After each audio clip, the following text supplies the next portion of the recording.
Muchas gracias por acompañarnos y bienvenidos a este primer plano que hoy quiere abrir un espacio muy especial por lo que representa a mi invitado, por su capacidad, por su experiencia, porque tiene muchas cosas que decirle a nuestro país y porque también se ha enfocado en una labor también de ascender a esos espacios importantes que logren conducir el país, esperamos que en un futuro muy cercano. Doctor Juan Carlos Pinzón, exministro de Defensa, ex embajador en los Estados Unidos, gracias por acompañarnos. Julio, muchas gracias, un placer estar aquí de verdad. De verdad que es un gusto tenerlo aquí, hemos querido siempre contar con su presencia y qué bueno que podamos compartir estos minutos, así que vamos a aprovechar. Y quiero inicialmente pedirle que me haga una radiografía de nuestro país. Usted acaba de dejar la embajada en los Estados Unidos, fue ministro de Defensa, tiene una claridad acerca de cómo se ve el país desde adentro y desde afuera. ¿Cómo se ve el país? Mire, la historia de Colombia es una historia muy bonita cuando se miran los últimos 15, 20 años del país. Así se ve desde afuera. Afuera consideran que el país hace 15 o 20 años estaba en su peor condición posible, la economía en un momento terrible, los niveles de violencia más altos de América Latina en algunos indicadores del mundo. Y gracias al esfuerzo de 3 gobiernos sucesivos, del pueblo colombiano, el país cambió. Y hoy Colombia es visto como uno de los países que más ha avanzado en las últimas décadas, que de una u otra manera tiene las mayores expectativas hacia el futuro. Dicho eso, también se empieza a observar, y es parte del motivo que me preocupa y que preocupa en el exterior, una polarización extrema, una discusión demasiado fuerte que impide que se resuelvan los problemas que son importantes. ¿Ese es el punto tal vez que más lo preocupa, la polarización como tal? Pues esencialmente la dificultad para volver a tener consensos. Lo que hizo de esa Colombia que hoy todo el mundo admira y respeta es que fuimos capaces de tener un consenso en un tema importantísimo, la seguridad. Y ese consenso en la seguridad fue gestando avances, reducción del crimen, reducción de la violencia, reducción de los grupos armados, creó las condiciones para una paz y al final un progreso económico importante. Ahora lo que se ve es que empieza a ser muy difícil volver a tener consensos, volver a tener puntos de encuentro en temas fundamentales como la economía, el bolsillo de los colombianos, atraer inversión para generar nuevos puestos de trabajo, educación para el trabajo, los temas de la seguridad en el día a día. La gente está preocupada, mire, me han contado casos muy dramáticos de gente que es atracada por un individuo a mano armada o con un cuchillo, que incluso han sido agredidos en plena calle. Las bandas. Se llega a capturar al individuo y lo dejan libre. Esos son el tipo de cosas que van generando un estrés y un desestímulo. En materia económica he recorrido el país hablando con personas, comentando, y me dicen con mucha preocupación que no está alcanzando el ingreso, el salario para pagar las cuentas. Y cuando mira uno desde una perspectiva más macroeconómica, se encuentra con que hay verdaderamente una desaceleración en todos los frentes. Hay incluso en algunos indicadores la referencia de que la economía puede crecer por debajo del 2%. Ya estamos acá en el 1,8, 1,5. Eso es lo que se empieza a hablar. Entonces es preocupante porque se requiere, en esta fase en la que estamos, tener una economía con una aceleración mayor que pueda generar más empleos y con esos empleos obtener otros objetivos sociales, mejor condición de vida para los colombianos, pero al mismo tiempo mejores condiciones de seguridad. Lo voy a llevar por ese camino a un tema esencial para nosotros que tanto se ha discutido. Quienes no conocen al doctor Juan Carlos seguramente siempre lo vimos muy cercano al tema de defensa, muy cercano al tema de las relaciones en los Estados Unidos, pero usted es un gran economista, conocedor por demás del país en esa materia. En esa solución económica, ¿qué hacer? ¿Qué salidas hay para que el país se reactive realmente? Porque hemos pensado que con el proceso de paz habría una inversión, una reactivación. No sé qué tanto se está dando en eso. Y un poco la gente comienza a mirar un poco el tema también. Desde el punto de vista económico, ¿qué alternativas tiene este país hacia el futuro? Yo creo que la paz y la seguridad son un buen case para generar unas mejores opciones económicas hacia el futuro, para lograr atraer más gente desde el exterior al país. Pero, hay que decirlo, hay que volver a mejorar las condiciones para la inversión en el país. Están ocurriendo temas, por ejemplo, en el campo minero, petrolero, de infraestructura, de la gran agroindustria o incluso en temas forestales. Estamos hablando de la seguridad jurídica, por ejemplo. La seguridad jurídica. Hay mucho cambio de reglas de juego. Hay nuevas y permanentes formas de consulta en distintos casos que de una u otra manera van complicando las decisiones de los inversionistas para estar aquí.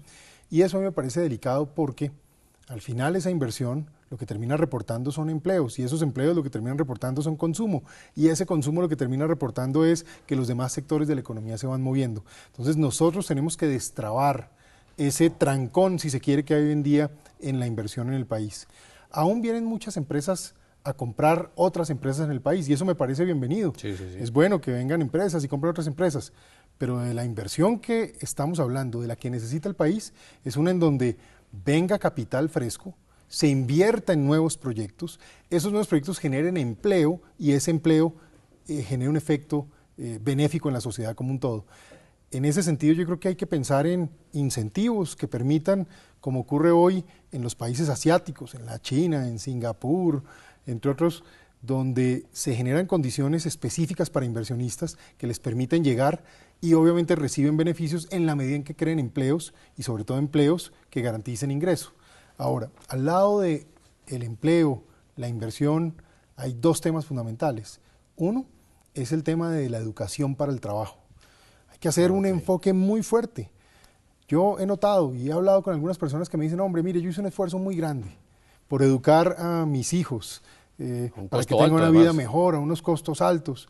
Resulta que van a universidades que no necesariamente tienen todo el reconocimiento y después no obtienen puestos de trabajo ni siquiera para pagar un puesto estable, los créditos, por lo menos, o un puesto estable. Eso está pasando. Entonces, ¿qué pasa? Hay que hacer todo un análisis juicioso de cuáles son las ofertas de trabajo que se están creando, cuáles son los puestos de trabajo que hay y de esa manera asegurarse que entrenamos a la gente, que la educamos para que pueda obtener ese tipo de puestos de trabajo. De ahí que hay cosas pasando en el mundo, por ejemplo, todo este tema de la programación, de la economía digital, de la tecnología. El mundo está en una gran revolución en eso. Nosotros tenemos que ir creando la posibilidad de que haya más personas con menos tiempo de educación y menos costo preparada para participar de esa economía. Preparar la gente en otros idiomas, en particular el inglés, porque ese es un idioma hoy global que de una u otra manera le permite a la gente incluso hoy con las facilidades del internet y la tecnología comunicarse en cualquier lugar. Y otro elemento importante ahí es la infraestructura y la tecnología. Nosotros aún tenemos una infraestructura del siglo XX, digámoslo de esa manera, y el país ya va en el siglo XXI y los grandes países que están creciendo más rápido, aquellas economías en particular en el sudeste asiático, en Asia-Pacífico, lo que han venido haciendo es unas grandes inversiones en logística y en infraestructura que les permite movilizar a bajo costo y muy rápido grandes volúmenes de producción. Ese es un tema vital. ¿Usted nos ve en la OCDE? O sea, como el presidente Santos lo ha venido buscando, que estemos ahí, ¿nos hallamos ahí, en los países grandes, desarrollados? Yo creo que es un acierto del gobierno del presidente Santos recorrer ese camino para llegar a la OCDE, porque lo que se ha buscado desde siempre es asegurar que el país quede con los estándares de todo tipo de mercados en materia, por ejemplo, de cómo se comportan las empresas del gobierno, en la lógica de cuáles son las reglas para abrir o operar una empresa. Eso da una estandarización y uno lo que está buscando ahí es obtener los estándares más altos. Es mejor tener ese tipo de estándares, pero siendo franco eso no es suficiente. Hay que identificar sectores líderes, por ejemplo. Siempre hemos dicho, Colombia es un país de un gran potencial agrícola, la verdad lo es. La verdad tenemos un gran potencial agrícola, pero lamentablemente no está llegando la inversión para hacer grandes proyectos agropecuarios. Yo lo digo con mucha franqueza, es necesario gran capital en ese tipo de proyectos. Nuestros campesinos, gente buena que conoce y puede labrar la tierra, lo mejor que le puede pasar es que forme parte de un gran proyecto que le permita vender a buen precio su producto, su cosecha, y de esa manera tener unos ingresos que le permitan tener mejoras en su calidad de vida. Yo creo que eso es bien importante, pero son temas que aún no están funcionando porque si usted mira los grandes proyectos agroindustriales tienen hoy dificultades para poder desplegar su inversión. Allá voy. El tema de seguridad, en el cual usted también fue líder, porque fue ministro de Defensa. ¿Cómo está el tema de la seguridad hoy? ¿Qué se prevé? ¿Qué poder mejorar del tema de seguridad en el país? Porque ahora ya tenemos el problema de las BACRIM, en fin, muchas cosas se han hablado sobre el tema de quienes se han desligado de grupos al margen de la ley y seguramente están en esos escenarios. ¿Qué hacer para mejorar el tema de la seguridad? Mire, tenemos hoy indudablemente la necesidad de poder luchar más efectivamente contra el tipo de amenazas y crímenes que afectan al ciudadano común y corriente. Hoy la gente está afectada por el tema del narcotráfico, que termina en el microtráfico, sí, pandillas, criminalidad urbana, entre otras. Hoy la gente está afectada por este tema de las bandas criminales que se financian de minería criminal, narcotráfico, entre otras cosas. Está afectada por la extorsión, indudablemente. Y está afectada ya en el día a día por todo este tema de la sensación de atracos, la sensación de atentados contra la vida por robar un celular, sí, por robar un reloj, y lamentablemente muy poca respuesta del lado de la justicia, sensación de impunidad. ¿Qué creo yo? Es muy importante, por un lado, volver a subir el pie de fuerza policial. Mire, cuando hemos bajado los números de crímenes en el país es porque hemos inyectado el número de policías que se requiere para que vigilen y cuiden de las calles, de los parques, de las plazas del país. Eso es fundamental. Eso genera disuasión y genera reacción. Por el otro lado, es muy importante también asegurar que hay un pacto con la justicia para que la justicia establezca un modelo unificado de que cuando alguien... ¿Pero se requiere una reforma a la justicia? Posiblemente sí. Yo creo que ahí hay que tener un diálogo con la justicia en general para ver cómo se mejora y se fortalece, porque estamos con la sensación de ausencia de decisiones o a veces de cierta anarquía en las decisiones. Es que la gente a los ladrones los capturan en los 2 días a la calle. Los capturan a los 2 días a la calle y obviamente ese es un tema muy preocupante para la gente, porque imagínese, alguien denuncia, dice, mire, este tipo me robó o este tipo me estaba extorsionando, le echan mano y lo sueltan. ¿Cómo queda ese ciudadano cuando se vuelve a encontrar ese tipo? Muerto del susto, muerto de la preocupación. Esas son las cosas que tenemos que resolver, que hay que atender de manera efectiva. Cárceles. En el país hay que hacer por lo menos 20 cárceles nuevas.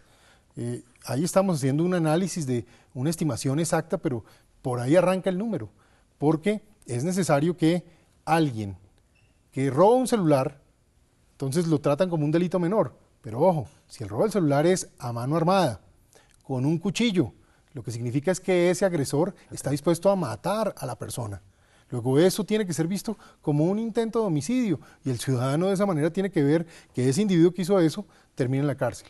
Ahora, yo soy el primero que le digo, y se lo digo porque tal vez viniendo de una familia que ha vivido de su salario, que de una u otra manera nos construyó un destino gracias al esfuerzo de mis padres, pues por supuesto que he tenido oportunidades. Y yo no dudo que la gente necesita oportunidades. Yo entiendo también que el problema de seguridad no se resuelve solamente con la parte de fuerza y represiva. Hay que tenerla y eso tiene que funcionar con contundencia. Pero el país tiene que hacer un esfuerzo muy grande por crear oportunidades de educación y empleo, de educación, cultura y deporte para esos grupos poblacionales jóvenes en las zonas más apartadas. Porque esa es la mejor manera de raparle, de quitarle la materia prima al crimen, de sacarle a los jóvenes y tener esos jóvenes con unas aspiraciones y unas posibilidades diferentes. En eso, yo creo que el país va a tener que volver a modelos como el que tuvimos hace un tiempo en algunas universidades, esos modelos de semestre social, donde los estudiantes universitarios se conectan con el país, viajan y de una u otra manera ayudan a educar, ayudan a trasladar y transferir la información y el conocimiento a estos jóvenes y en cierto sentido se va creando una lógica de equidad. Doctor Juan Carlos, me están pidiendo una muy breve pausa, lo vamos a hacer, regresaremos porque vamos a entrar en otro escenario que es también el campo político, de eso vamos a hablar en contados segundos, los mensajes y ya estamos con ustedes.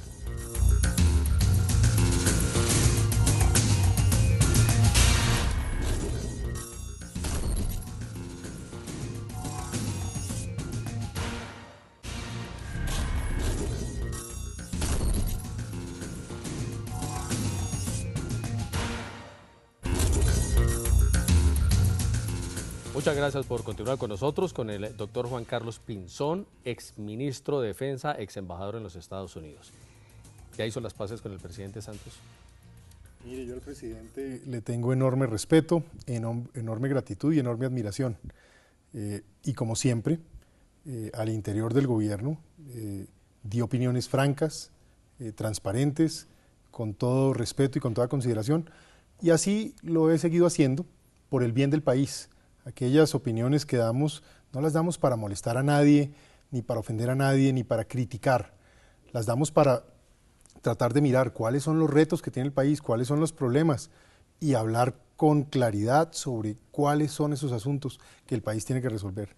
Mire, yo participé de manera activa del gobierno en varios temas, y lo digo con mucha franqueza, al lado de nuestras Fuerzas Armadas dimos los mayores golpes que las Fuerzas Armadas han dado a los grupos terroristas, a los grupos criminales.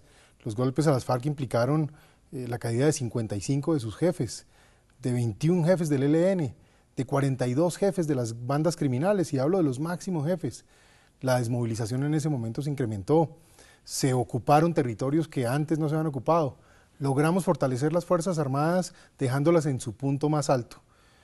Por supuesto, frente a ciertos temas emitimos opiniones siempre con respeto, con consideración, pero buscando que se tomaran las mejores decisiones. Pero ¿es en sentido coherente con lo que le dijo al interior del Ministerio de Defensa cuando era ministro y con lo que ha expresado ahora frente al proceso de paz? Yo creo que siempre he tenido coherencia en ese sentido.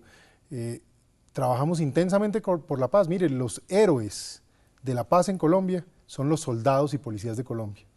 En particular esos que participaron en las operaciones, en particular esos que fallecieron y en particular esos que han quedado heridos para siempre. Esta gente se le debe toda la gratitud, la paz se le debe a ellos. El país debería estar haciéndoles homenajes permanentemente por lo que hicieron por Colombia. Yo se lo digo con el corazón, eso es así. Luego, quienes trabajamos en ese campo, al lado de ellos, lo que hicimos siempre fue trabajar por una paz definitiva en Colombia. Y lo que uno quiere de la paz es que beneficie a los 50 millones de colombianos y no solamente a un segmento o a un sector. Para cerrar este tema, ¿le molestó de alguna forma la frase del presidente a la respuesta de sus expresiones e inquietudes frente al proceso de paz? Yo insisto que el país está cansado de peleas y de confrontaciones y de divisiones entre quienes tienen las responsabilidades de liderazgo. Yo creo que el país quiere que sus líderes hablen de los problemas que los están afectando, del problema de la seguridad en las calles, del problema de su bolsillo, de su economía, del problema de la salud. Esto de que la gente va a buscar una cita y se la dan a los 3 meses, tiene la gente muy agobiada, muy frustrada. De esta lucha sin cuartel que tiene que ver contra la corrupción y por supuesto de potenciar el país en materia de las nuevas economías, de la economía digital, de la economía ambiental, en fin, yo creo que eso es lo que la gente necesita, que potenciemos a los jóvenes hacia el futuro.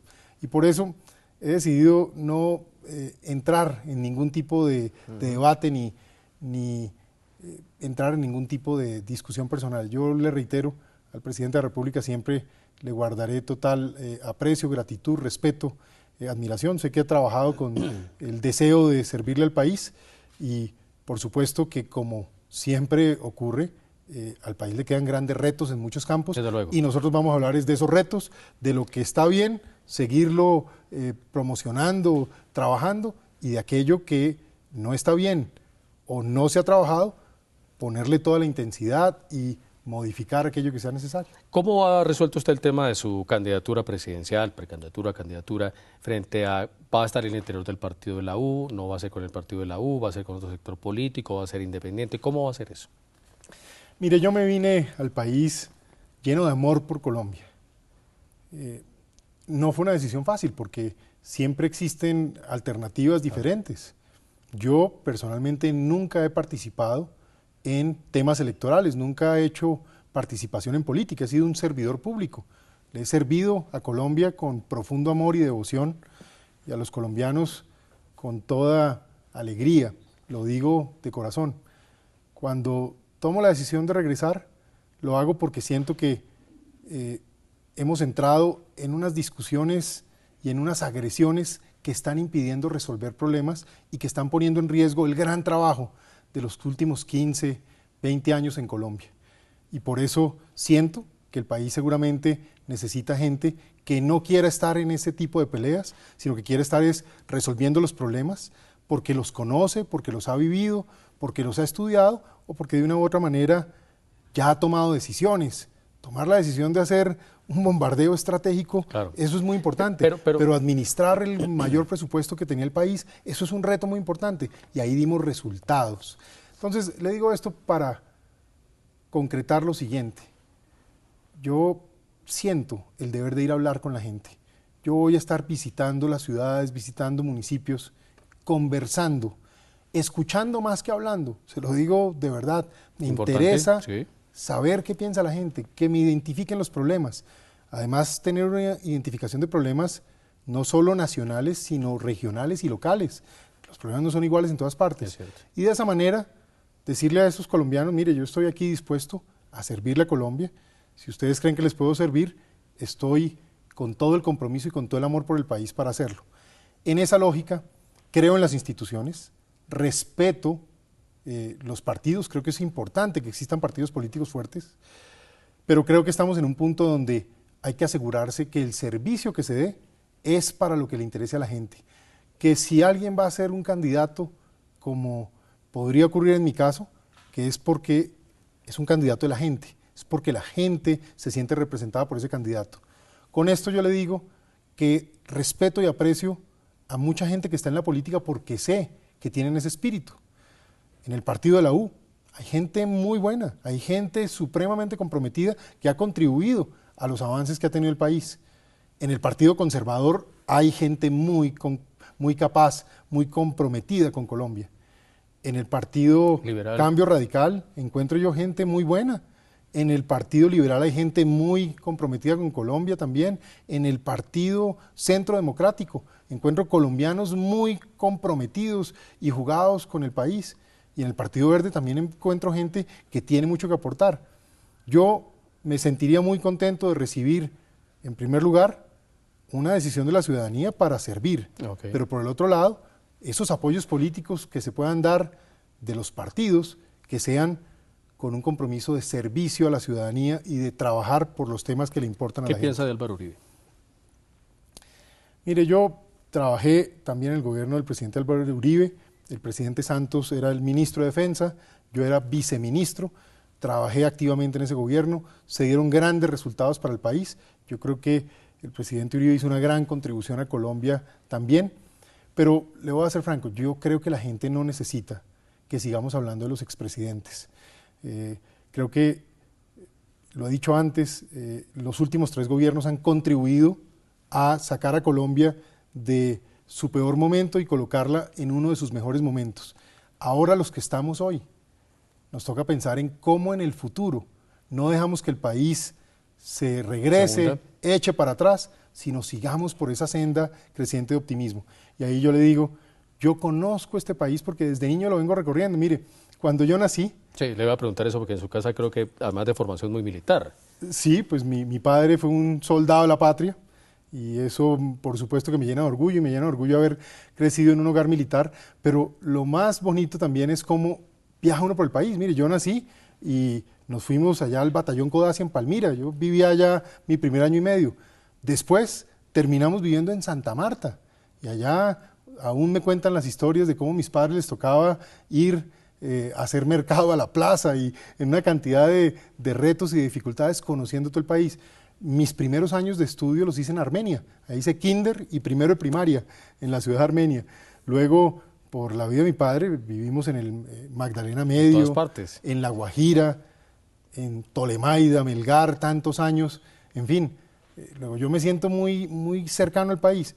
Y luego, como ministro de Defensa, si a mí me preguntan qué disfrutó, qué le gustó, mire, es glorioso estar trabajando al lado de la mejor gente de la patria, que son esos soldados y policías que trabajan entregados, en fin. Pero por el otro lado, recorrí toda Colombia. Doctor Juan Carlos, me quedan unos segundos, no quiero aprovechar porque hay un par de temas que no quiero dejar pasar. Uno de ellos tiene que ver con Venezuela, porque de alguna forma usted ha estado desde los Estados Unidos con una visión de la América Latina y en su condición de ministro.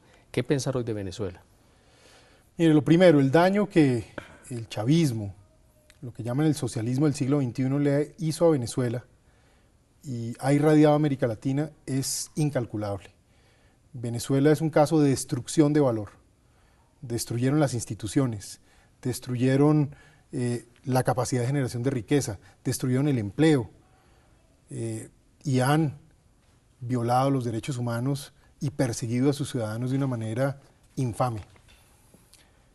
Hacia América Latina han tratado de proyectar ese modelo y han creado una serie de dificultades y de tensiones innecesarias en la región. Y en el caso de Colombia, no olvidar, el grupo FARC vivía allá, el grupo ELN, sus comandantes aún viven y salen de allá desde hace muchos años. Se ha vuelto un corredor de tránsito de todo tipo de actividad criminal, contrabando, narcotráfico. Y más recientemente se ha venido esta inmigración, que es un reto para el país. Yo soy el primero que le digo, hay que atender a esas personas que vienen de allá, porque muchos son colombianos, que se fueron a Venezuela hace años, y otros son venezolanos en busca del pan. Nosotros somos un pueblo solidario, somos un pueblo amable y tenemos que recibir a esta gente con toda solidaridad, con cariño, con afecto, pero al mismo tiempo no desconocer que cuando esto se presenta, eso genera presión social, porque se demanda más servicios públicos, más servicios de salud, más vivienda, se compite por los mismos empleos, entonces claro, eso va causando un efecto. Lo digo para decir, el tema de Venezuela es importante. Yo cierro con esto. Lo de Venezuela es exactamente el ejemplo que nunca podemos seguir. Y eso se dio consecuencia de una gran polarización y que alguien extremista se metió por el medio y terminó generando esta terrible historia. Para una respuesta breve, estas elecciones van a ser fundamentales, y se lo pregunto al candidato, ¿van a ser fundamentales para que la gente sepa realmente hacia dónde debe ir Colombia? Y se lo digo para no repetir historias como lo que puede suceder, como lo que ha sucedido en Venezuela, por ejemplo. Colombia es un país que tiene un gran potencial. Nosotros somos un país que puede llegar a ser una potencia regional pacífica, importante, que genere progreso y bienestar para su gente. Pero tenemos que convencernos que ese es el camino, que esa es la manera de hacerlo. Y esa es la invitación que yo hago. Nunca seguir modelos equivocados y siempre seguir por una senda ascendente, que es lo que ya sabemos hacer y pudimos hacer los últimos 15 años. Cómo estas generaciones no vamos a ser capaces de llevar al país al mejor lugar y sobre todo a una posición de ascenso a la mayor parte de colombianos, que mejoren su vida, que mejoren sus oportunidades. Doctor Juan Carlos Pinzón, muchas gracias por su tiempo. Esperamos que desde luego no sea esta la única conversación. Hay un tramo bien interesante que viene ahora para el país en las candidaturas en general. Como siempre lo ha hecho con las noticias, muy abierto a escuchar todas las alternativas y a todos ustedes, porque el país merece que ustedes también le cuenten qué piensan de lo que va a ser ese futuro y cuando ustedes llegan a esos altos niveles, cómo van a manejar el país. Gracias por su tiempo, gracias por acompañarnos. Esta es su casa, siempre bienvenido. Julio, muchas gracias. Un gusto estar aquí y un saludo para los colombianos que nos ven hoy. Muy generoso por abrirnos este espacio para, de manera humilde y respetuosa, hablar con los colombianos. Muy bien, muchas gracias a ustedes también, muchas gracias por acompañarnos. En segundos tenemos más noticias para ustedes.